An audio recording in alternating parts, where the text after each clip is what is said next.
Hello everyone, I am Kusum and welcome back to faculty channel. आज का हमारा है part 8 MCQ top 500 MCQs and teaching aptitude का, जिसमें आज हम हमारे 200 क्वेश्चंस कंप्लीट कर लेंगे।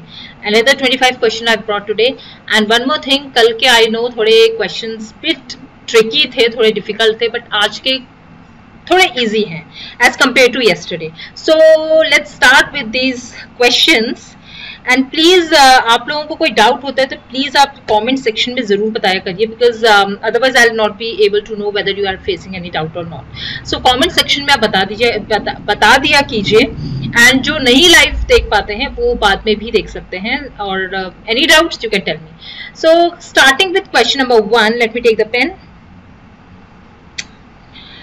Question number 1 is, it's very easy question, right? A good teacher must be, एक good teacher क्या होना चाहिए? Resourceful and autocratic. Resourceful होना चाहिए, autocratic मतलब एक तरह से होता है अपना दबदबा दिखाने वाला, right? Resourceful and participative. Resourceful भी होना चाहिए और participative भी होना चाहिए, मतलब मीन्स कि किसी भी एक्टिविटीज में उनको भी पार्टिसिपेट करना चाहिए। रिसोर्सफुल एंड अथॉरिटेटिव, अथॉरिटी दिखाने वाला, या रिसोर्सफुल एंड डोमिनेंट, थोड़ा डोमिनेंट मतलब थोड़ा दबा के रखने वाला स्टूडेंट्स को। So what is the best option here? It's option number B, resourceful and participative. Question number 2 है, successful communication in classroom teaching is, क्या होता है सक्सेसफुल कम्युनिकेशन? सर्कुलर होना चाहिए।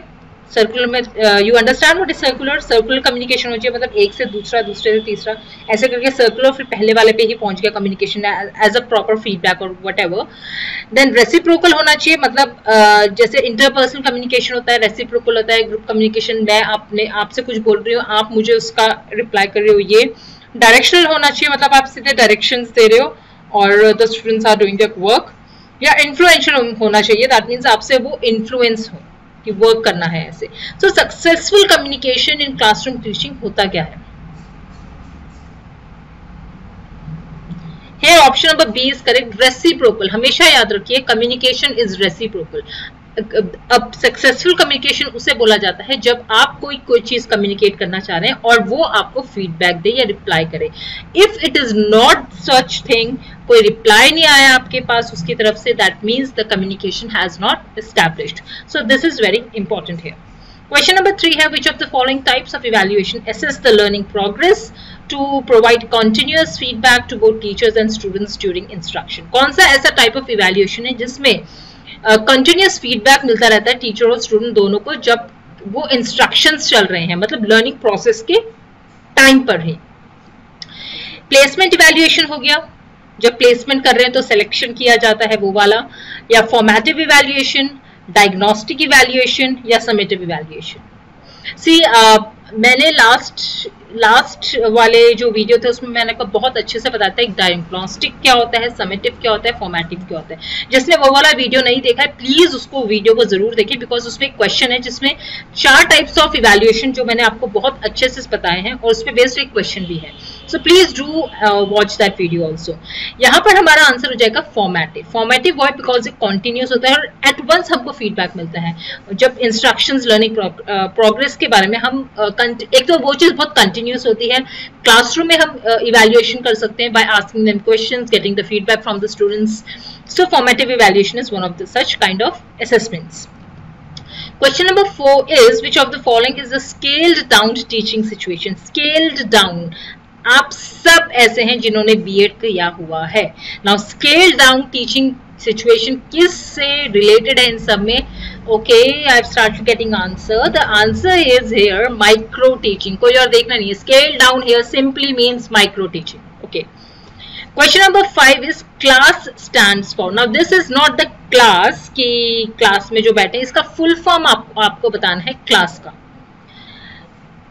What is it? Complete literacy and studies in schools, computer literates and students in schools, computer literacy and studies in schools, या Center for Literacy and Studies in Schools.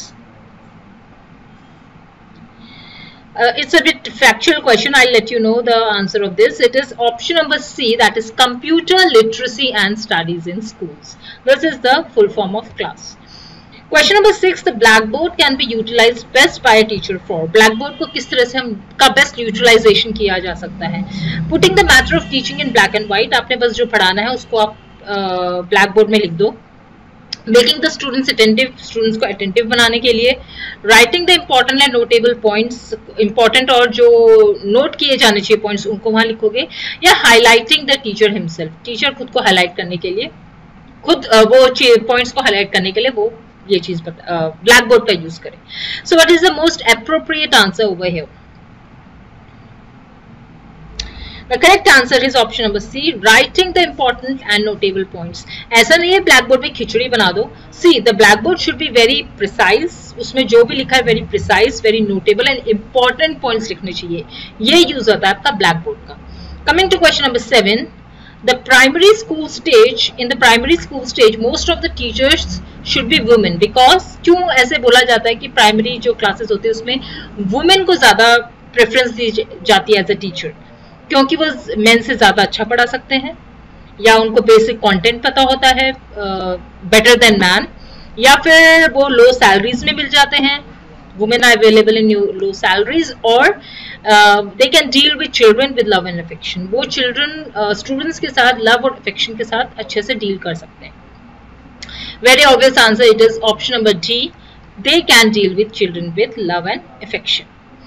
Question number 8 is a person can enjoy teaching as a profession when he, कैसे एक person teaching profession को कैसे enjoy कर सकता है? अगर उसका कंट्रोल है अपने स्टूडेंट्स के ऊपर, या फिर उसका स्टूडेंट्स इसकी रिस्पेक्ट करते हैं, या फिर वो ज्यादा क्वालिफाइड है अपने कलीग से, और is very close to higher authorities, या हायर अथॉरिटीज से बहुत ज्यादा क्लोज है, मतलब मैनेजमेंट से बहुत क्लोज है। So, which is the best thing you feel that teaching as a profession can be enjoyed? Option number B, students उसकी रिस्पेक्ट करते हैं। टीचर का डायरेक्ट रिलेशन होता है उसके स्टूडेंट्स के साथ, that means the students needs to respect him. अगर रिस्पेक्ट नहीं मिल रहा है स्टूडेंट से, then any teacher in the world you can see they will never enjoy teaching as a profession. Question number 9 is a diagram speaks more than 1000 words. एक diagram more than 1000 words को बताता है। ये एक बहुत ही famous phrase है, right? तो इस फ्रेज का मतलब टीचिंग में क्या है? इसका मतलब क्या है कि टीचर को क्या करना चाहिए? यूज करनी चाहिए diagrams in teaching, should speak more and more in the class, ज्यादा से ज्यादा क्लास में बोलना चाहिए, use teaching ads in the class, teaching ads use करने चाहिए क्लास में, या फिर not speak too much in the class, ज्यादा नहीं बोलना चाहिए क्लास में, मतलब डायग्राम दिखा दो और हो गया। What you feel the good answer, the perfect answer for this is? Here the correct answer will be use teaching aids in the class. Teacher का मेन चीज क्या है, हथियार क्या है टीचर के पास? उसके पास है टीचिंग एड्स। तो वो टीचिंग एड्स में सब कुछ इंक्लूड हो जाता है, डायग्राम्स आते हैं, चार्ट्स आते हैं, ब्लैक बोर्ड हो गया आपका, and your like any kind of projections is there. तो it's not only about diagrams. A इसलिए गलत है बिकॉज यहाँ पर सिर्फ डायग्राम्स का यूज बोला गया है, ओके? सिर्फ डायग्राम नहीं, यहाँ पर एक्चुअली पिक्चर होता है। पिक्चर हो गए आपके टीचिंग एड्स, जितने भी टाइप के टीचिंग्स है, अगर आप उसका यूज करें तो परफेक्टली तब हम बोल सकते हैं कि इस वाले सेंटेंस में फिट बैठेगा for a teacher, okay? This is the condition is for a teacher. Question number 10 है, for an effective and durable learning learner should have, learner के पास क्या होना चाहिए कि उसकी जो लर्निंग है वो ज्यादा एफिशिएंट और ड्यूरेबल हो।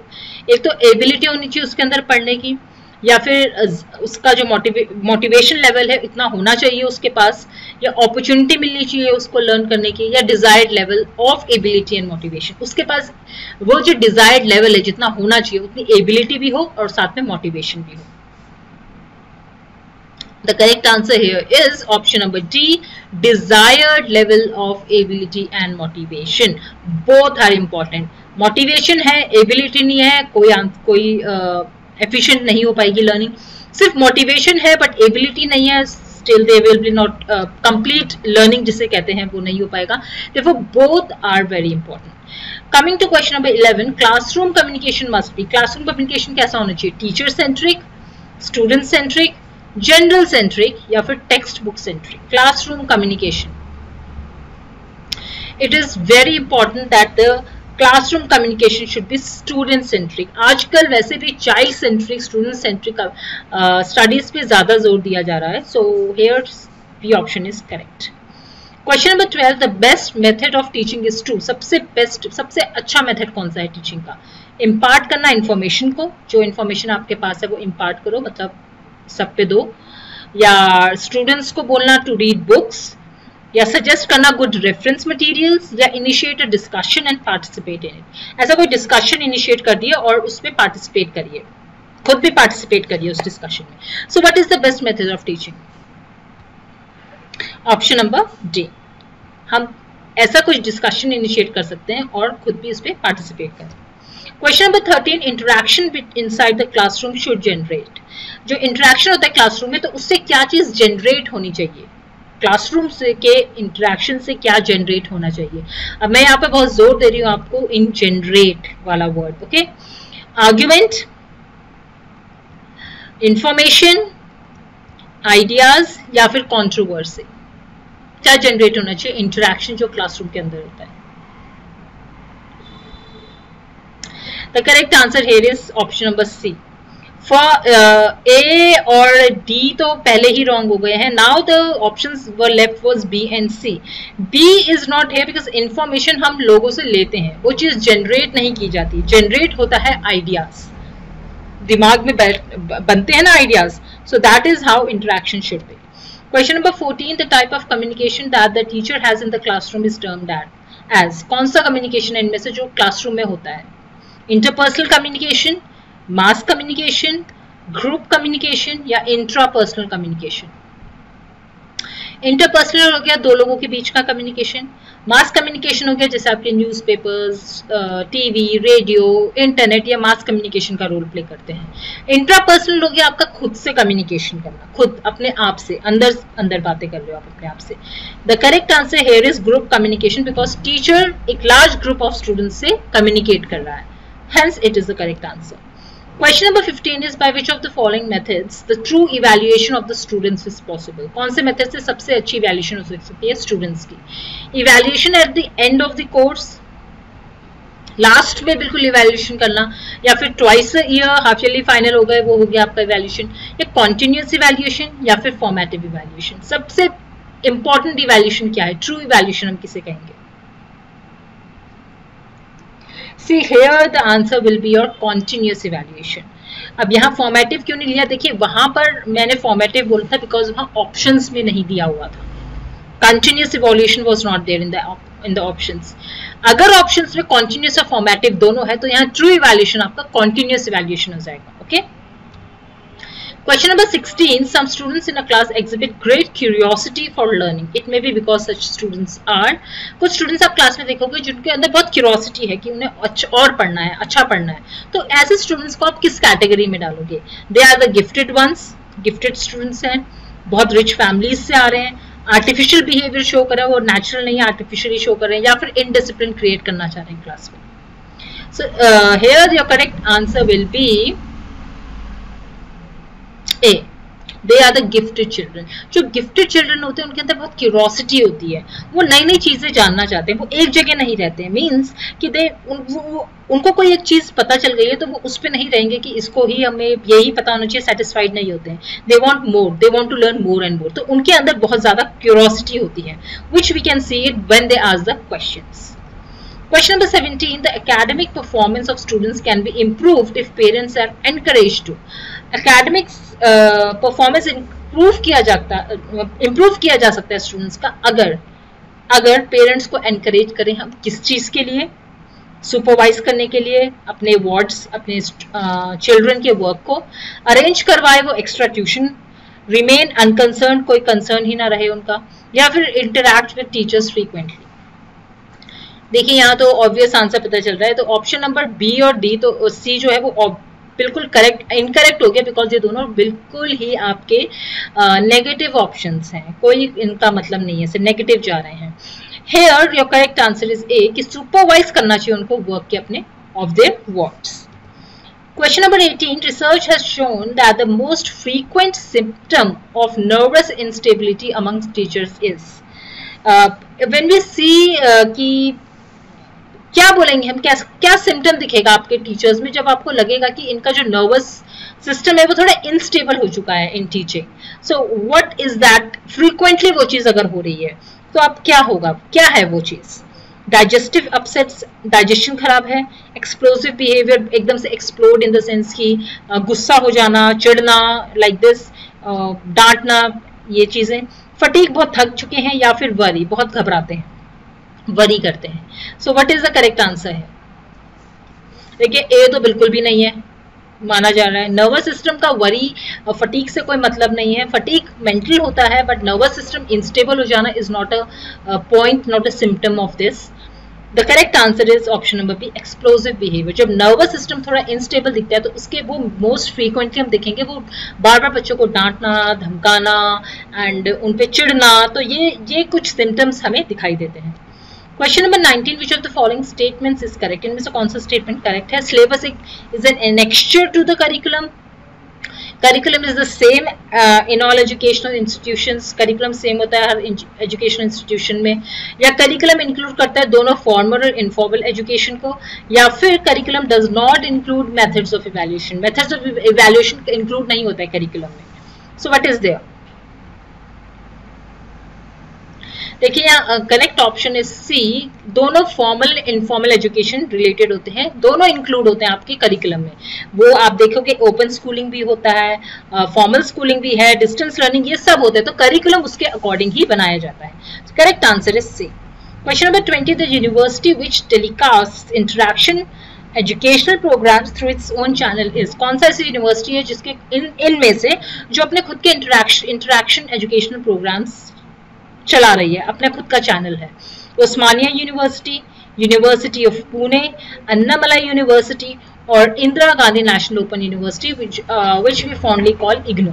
So which is the university which telecasts its own channel, educational channel.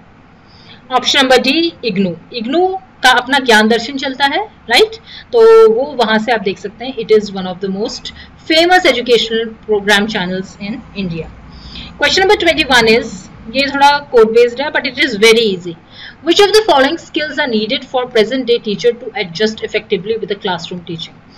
तो कौन से ऐसे skills है जो use करने चाहिए टीचर को, जो उनको होने चाहिए उनके पास, so that वो टीचिंग को और effective बना सके. First, knowledge of technology. Technology की नॉलेज होनी चाहिए. या use of technology in teaching learning, knowledge of students needs, या फिर कंटेंट मास्टरी.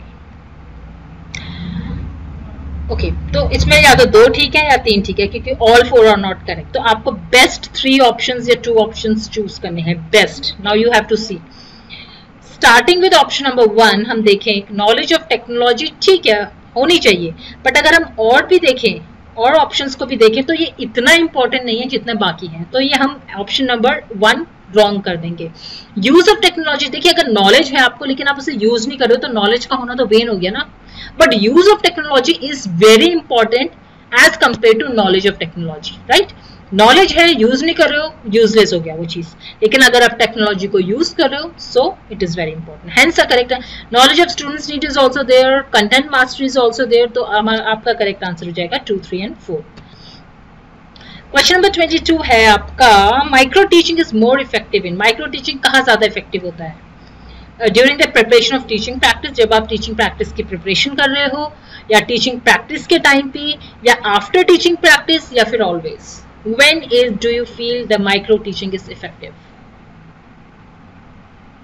सबने बीएड करा है, राइट. तो माइक्रो टीचिंग के थ्रू आप सब लोग गए हैं, ये सबने प्रैक्टिकल दिए हैं इस चीज पे. So you all must be knowing the answer. It is during the teaching practice. जब आप टीचिंग प्रैक्टिस कर रहे हो तब माइक्रो टीचिंग का सबसे ज्यादा इंपॉर्टेंट रोल होता है. Question number 23 again, this is question of assertion reason. तो मैंने आपको तरीका बताया असर्शन रीजन को सॉल्व करने का. सबसे पहले आप देखेंगे दोनों स्टेटमेंट्स ट्रू हैं या नहीं है. अगर तो एक फॉल्स है तो आप ऑब्वियसली आपका आंसर आ जाता है, लेकिन अगर दोनों ट्रू हैं तब आपको उसमें बिकॉज लगा के देखना है कि रीजन करेक्ट हो रहा है या नहीं हो रहा है. Now we'll read the assertion. For an effective classroom communication at times it is desirable to use the projection technology. कभी कभी क्लासरूम कम्युनिकेशन को इफेक्टिव बनाने के लिए प्रोजेक्शन टेक्नोलॉजी का यूज किया जा सकता है. जैसे प्रोजेक्टर्स होते हैं उसके थ्रू आप स्लाइड्स दिखाएं, पीपीटीज दिखाएं, right. Using the projection technology facilitates extensive coverage of course contents. तो प्रोजेक्शन टेक्नोलॉजी का अगर आप यूज करते हो तो इससे ज्यादा कवरेज मिलता है कोर्स कंटेंट को. सो अब अगर हम देखें तो असर्शन भी आपका करेक्ट है और रीजन भी आपका करेक्ट है, लेकिन क्या ये दोनों एक दूसरे को कॉम्प्लीमेंट कर रहे हैं? तो हम लगाएंगे यहां पर अब because. Now see and read if they both are there supporting each other और नॉट. असर्शन और रीजनिंग दोनों सेम है या नहीं है? See, for an effective classroom communication at times it is desirable to use the projection technology because using the projection technology facilitates extensive coverage of course content. अब अगर आप देखें तो यहाँ पर आपका कीवर्ड है effective classroom communication. अगर आप इफेक्टिव क्लासरूम कम्युनिकेशन करना चाहते हो, लेकिन यहाँ पर कहीं भी ये बताया नहीं गया है कि किस तरह से कम्युनिकेशन स्टैब्लिश हो पाएगा उससे, राइट. यहाँ उन्होंने बताया कि प्रोजेक्शन का यूज किस तरह से फैसिलिटेट करेगा कोर्स कंटेंट को, बट कम्युनिकेशन की कहीं भी यहाँ बात नहीं है. देयरफॉर दो both are correct but it is not the correct explanation. दोनों ट्रू है बट करेक्ट एक्सप्लेनेशन नहीं है. So B will be right. Question number 24. Verbal guidance is least effective in the learning of. Verbal guidance सबसे ज्यादा कौन सी learning में effective होता है? सॉरी, सबसे कम कौन सी लर्निंग में इफेक्टिव होता है? एप्टीट्यूड्स, जब एप्टीट्यूड वाला कोई चीज हो रही है बताने के लिए, या स्किल्स जब आप सिखा रहे हो किसी चीज के, एटीट्यूड्स डेवलप कर रहे हो, या फिर रिलेशनशिप बॉन्ड बिल्डअप कर रहे हो. तो इनमें से कौन सा इंपॉर्टेंट, जो लीस्ट इफेक्टिव है वर्बल गाइडेंस के लिए? स्किल्स, बिकॉज स्किल्स में आप वर्बली गाइड नहीं कर सकते हो सिर्फ. You need to show them, you need to project that thing, you need to do practice more and more to develop the skill. Therefore verbal guidance का इतना important role नहीं होता है जितना कि प्रैक्टिकल नॉलेज का होता है. क्वेश्चन नंबर 25 है this is the last question. The most appropriate purpose of learning is. सबसे इंपॉर्टेंट एप्रोप्रिएट पर्पस कौन सा है लर्निंग का? किस पर्पस के लिए हम लर्न करते हैं? पर्सनल एडजस्टमेंट के लिए, मॉडिफिकेशन ऑफ बिहेवियर, सोशल और पॉलिटिकल अवेयरनेस के लिए, या फिर preparing one self for the employment. अपने आप को जॉब मिल जाए इस चीज के लिए प्रिपेयर कर रहे हैं. अपना खुद का पर्सनल एडजस्टमेंट करने के लिए कि कैसे हमें एडजस्ट करना चाहिए, अपने बिहेवियर को और ज्यादा अच्छा करने के लिए, मॉडिफाई करने के लिए. सोशल और पॉलिटिकल अवेयरनेस से कोई मतलब नहीं है. सी देखा जाए तो learning is not only about this. अपने का आपको एम्प्लॉयमेंट के लिए, जॉब के लिए is also not there. Personal adjustment का अलग ही पर्सनल ही रीजन हो जाता है. इट्स नॉट दैट लर्निंग के थ्रू ही आप समझेंगे. Hence your option A B is correct, that is modification of behaviour. Now I have completed all 25 question. अच्छा, one thing I wanted to ask you that I wanted to bring educational technology के questions भी. तो आप मुझे बताइए कि comments में आप मुझे बताइए that whether I should bring it or not right now, because अभी मैं teaching aptitude के questions कर रही हूँ, तो इसके बाद मैं लेके आऊँ या फिर side to side one day teaching aptitude and one day educational technology, इस तरह से लेके आऊँ questions को. दोनों का preparation हो जाएगा साथ में. सो आप मुझे बताइए कमेंट सेक्शन में, please do let me know so that I can bring it according to what you people need. Okay then let's end this session and yes, take care everyone, see you all tomorrow, bye bye.